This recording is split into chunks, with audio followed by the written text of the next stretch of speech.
ఇది new slide అండి. So ఇక్కడ మనం ఏం చేస్తున్నాం, ఇన్సెట్ అంటున్నాం, పిక్చర్ అంటాం. స్టాక్ ఇమేజ్ లోకి వెళ్ళిపోయి ఏదైనా ఒక పిక్చర్ నేను ఇన్సెట్ చేస్తాను. ఫర్ ఎగ్జాంపుల్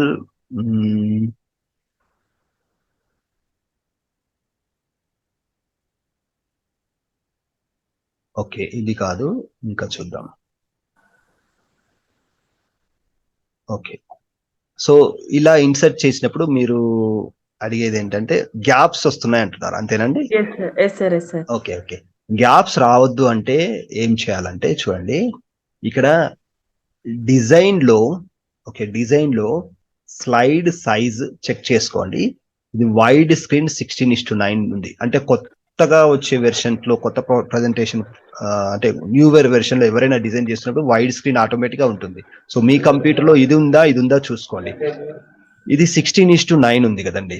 సో ఏం చేయాలంటే మనకి పిక్చర్ కూడా అదే రేషియోలో క్రాప్ చేయాలి. క్రాప్ చేసినప్పుడు మనకి కరెక్ట్ గా ఫిట్ అవుతుంది. అది ఎలా క్రాప్ చేయాలంటే క్లిక్ చేసేసి పిక్చర్ ఫార్మాట్ లోకి వెళ్ళిపోయి ఇక్కడ క్రాప్ అని ఉంటుంది.